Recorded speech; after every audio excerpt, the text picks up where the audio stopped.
नमस्कार दोस्तों, ocean network में आपका स्वागत है। मैं हूं ओमकार चौधरी।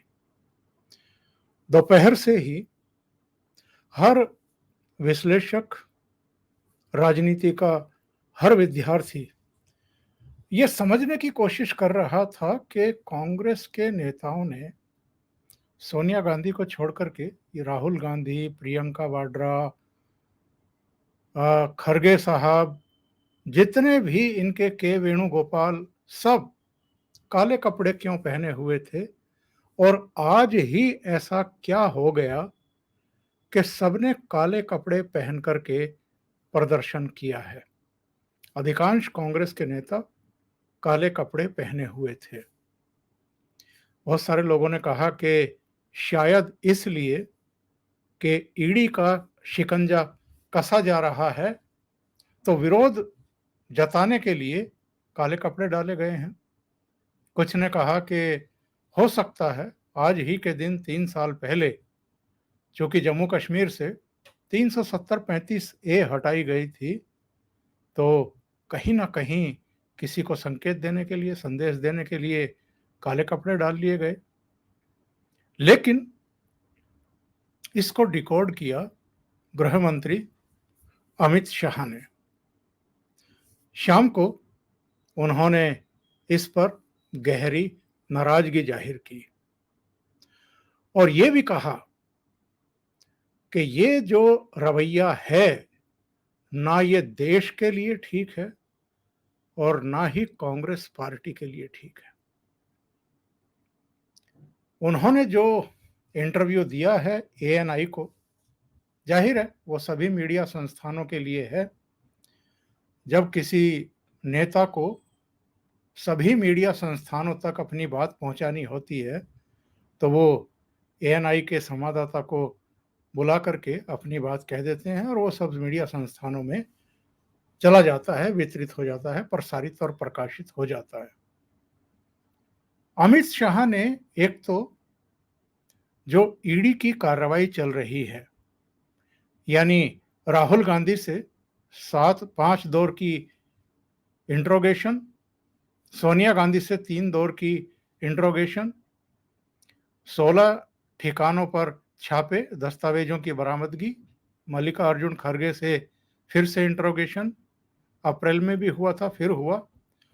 एक तो उन्होंने इसके बारे में बयान दिया है और मेरे विचार से जब से ये सारा कुछ चल रहा है, तब से पहली बार गृह मंत्री ने अपनी प्रतिक्रिया व्यक्त की है, अपनी चुप्पी तोड़ी है। पहले तो हम वो सुन लेते हैं कि उन्होंने ईडी की इस कार्रवाई, सोनिया गांधी और राहुल गांधी से जो पूछताछ चल रही है और जो भी वो कार्रवाई कर रही है, उस पर एक्चुअल में कहा क्या है।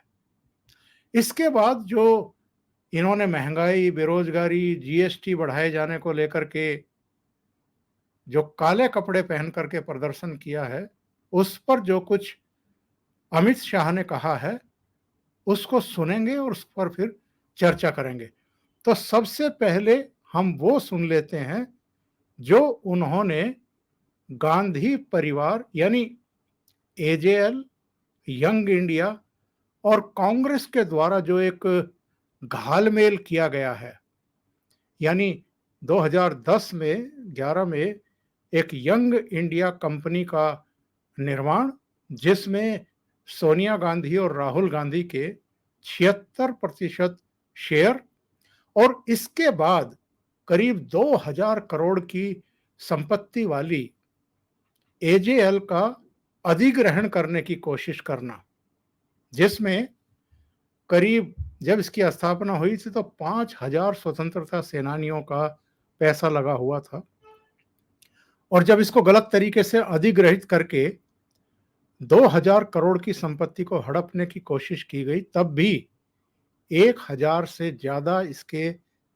स्टेक होल्डर थे जिनसे कोई पूछताछ नहीं की गई, उनकी रजामंदी नहीं ली गई। तो अमित शाह ने इस पर क्या प्रतिक्रिया व्यक्त की है, जरा सुनिए। क्योंकि ये जब भी राहुल गांधी से पूछताछ हुई पांचों दिन उन्होंने प्रदर्शन किए, मोदी सरकार के खिलाफ नारेबाजी की, बहुत कटु शब्दों में उनकी आलोचना की। जब सोनिया गांधी से पूछताछ की गई तो भी नरेंद्र मोदी के खिलाफ तरह तरह के नारे उछाले गए, तब भी ना प्रधानमंत्री की तरफ से कोई प्रतिक्रिया व्यक्त की गई और ना ही अमित शाह की तरफ से। लेकिन अब अमित शाह ने टिप्पणी की है। क्या की है, सुनिए। देखिए, सबसे पहले तो मैं मानता हूं कि एक जिम्मेदार पार्टी के नाते कानून का सहयोग देना चाहिए था। ये सारा जो मामला है कि कहीं ना कहीं कोर्ट ने रजिस्टर की हुई एफआईआर के बेसिस पर चला है, मगर हर रोज वो प्रदर्शन करते हैं।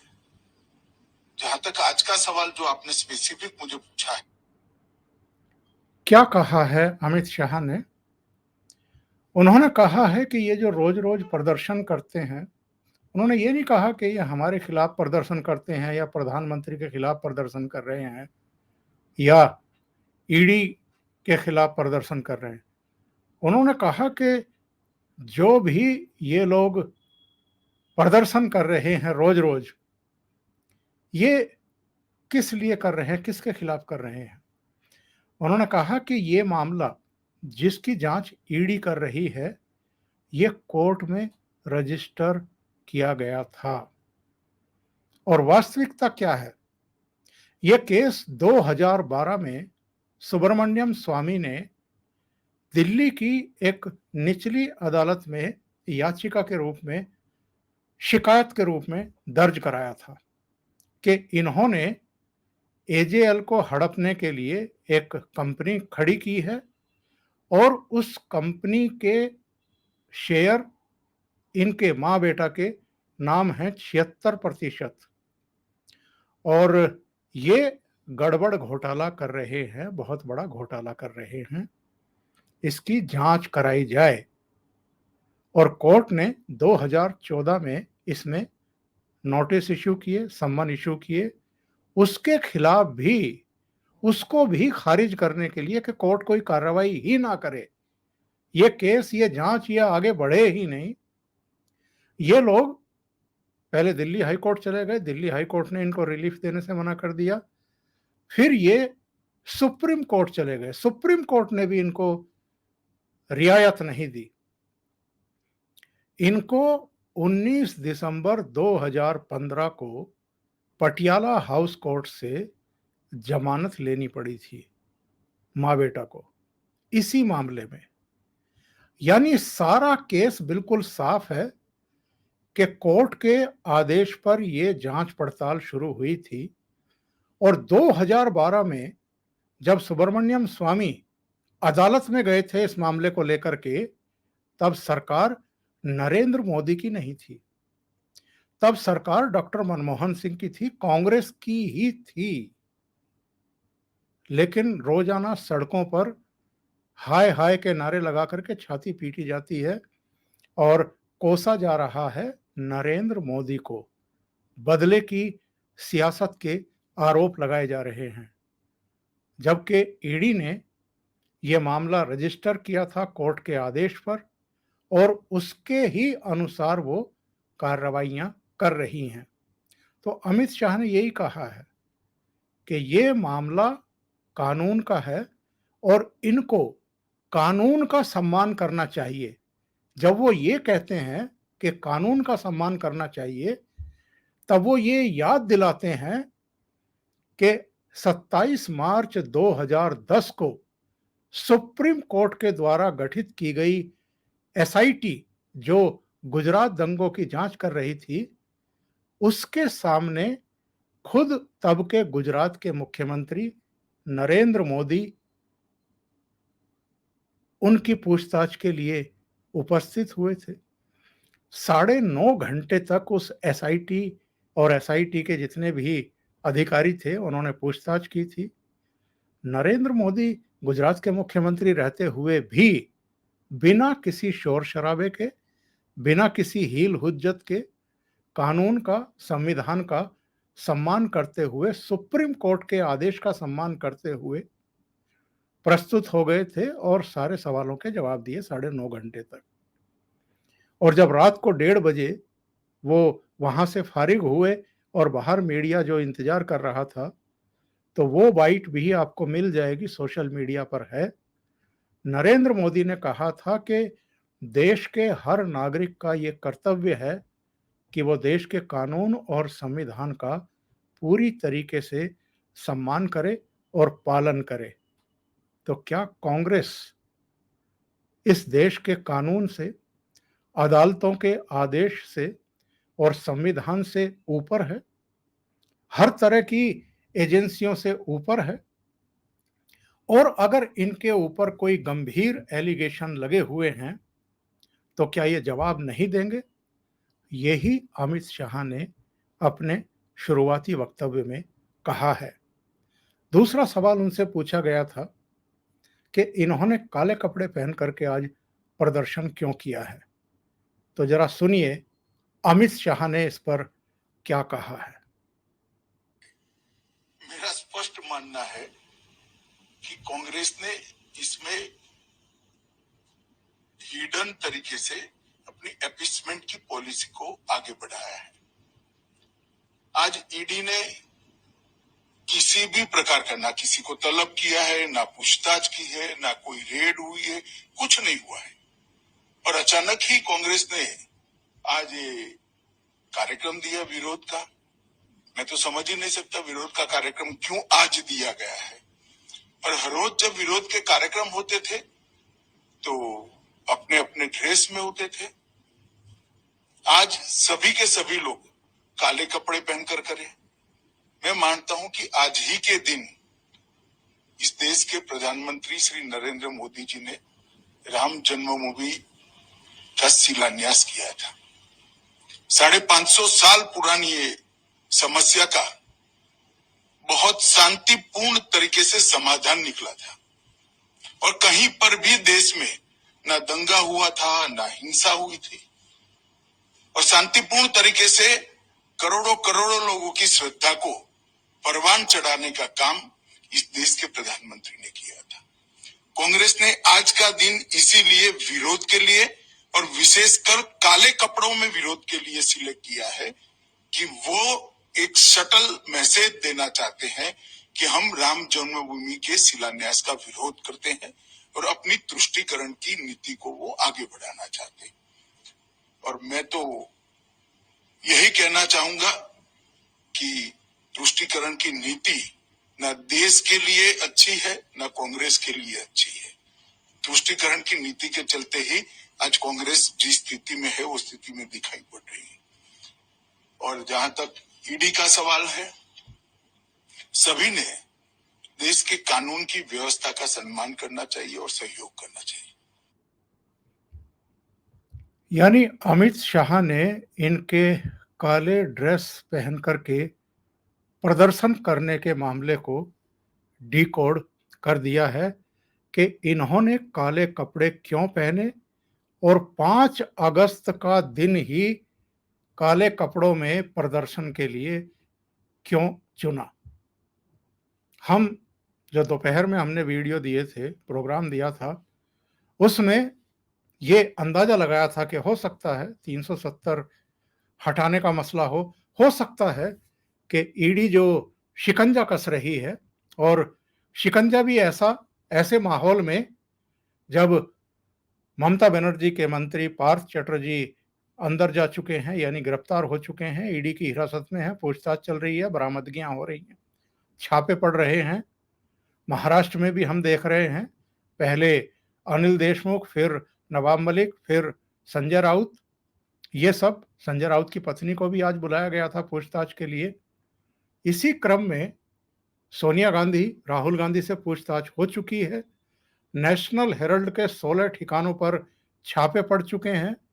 ये भी चीजें सामने आ चुकी हैं कि इन छापों में क्या क्या बरामद हुआ है, क्या क्या देखा गया है। उनका जो लीज लिखी गई थी, उनका किस तरीके से अलग अलग जगहों पर उल्लंघन हुआ है, यहाँ तक कि दारू के ठेके तक नेहरू हाउस में जो है लखनऊ में देखे गए, बियर बिक रही थी जब ईडी ने छापे मारे। दूसरी जगहों पर भी तमाम कमर्शियल गतिविधियां जारी थी। ये सब लीज का उल्लंघन था। वो अपनी जगह, लेकिन काले कपड़े पहन करके, और ठीक 5 अगस्त को जिस दिन भगवान राम के मंदिर का शिलान्यास प्रधानमंत्री नरेंद्र मोदी ने किया था, तो काले कपड़े में प्रदर्शन करके किसको संकेत और संदेश देने की कोशिश कर रहे थे? कांग्रेस का प्रथम परिवार और कांग्रेस के उनके सारे नेता। ये अमित शाह ने आज शाम को डिकोड किया और ये भी कहा कि ये जो अपीजमेंट की पॉलिसी है, यानी मुस्लिम तुष्टीकरण की नीति है, ये ना देश के हित में है, ना कांग्रेस के हित में है।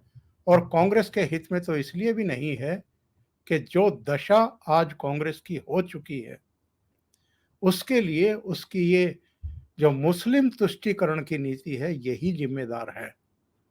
और आज तो एक तरीके से इन्होंने ये काम करके फिर से बुद्धिहीनता का परिचय भी दिया है। और जो बहुसंख्यक आबादी है हिंदुओं की, उनको एक बार फिर उकसाने का, उद्वेलित करने का, गोलबंद होने का, अपने खिलाफ गोलबंद होने का एक और अवसर मुहैया करा दिया है। क्या कहेंगे आप कांग्रेस की मौजूदा लीडरशिप की इस मानसिकता पर, इस सोच पर, और इस तरह के फैसले लेने पर? जाहिर है, एक तरफ नरेंद्र मोदी है, जो मुख्यमंत्री रहते हुए एसआईटी के सामने प्रस्तुत हुए, 9.5 घंटे तक बिना हील हुज्जत के, बिना प्रदर्शन के, बिना नाटक नौटंकी कराए सवालों के जवाब दिए। दूसरी तरफ ये परिवार है, राहुल गांधी से पूछताछ होती है, सड़कों पर हंगामे होते हैं, ट्रेनों को रोका जाता है। सोनिया गांधी से पूछताछ होती है, हंगामे किए जाते हैं, पुलिस के साथ कन्फ्रंटेशन होता है, हर तरीके से टकराव और नारेबाजी। किसके खिलाफ? जांच हो रही है अदालत के आदेश पर, और नारेबाजी हो रही है मौजूदा प्रधानमंत्री नरेंद्र मोदी के खिलाफ। नरेंद्र मोदी के खिलाफ क्यों? क्योंकि नरेंद्र मोदी ने ही कांग्रेस मुक्त भारत का नारा दिया था, और वो राजनीतिक रूप से ईडी की जांच 2012 से चल रही है, मंद गति से चल रही है। इस बीच बहुत सारे राज्य भी जीत चुके हैं, इस बीच 2 लोकसभा चुनाव भी जीत चुके हैं, दूसरी बार प्रधानमंत्री हैं, 8 साल से लगातार देश का नेतृत्व कर रहे हैं। उनको जरूरत नहीं पड़ी कि ईडी के कंधे पर सवार होकर के कांग्रेस को हराए। कांग्रेस अगर हार रही है, अगर उसका बेस खिसक रहा है, तो वो उसके अपने इन कर्मों की वजह से हो रहा है। अभी के लिए इतना ही। बहुत बहुत धन्यवाद। अगर आपको ये चैनल और इसके कंटेंट पसंद आ रहे हैं तो लाइक करें, कमेंट करें, वीडियो को शेयर भी करें।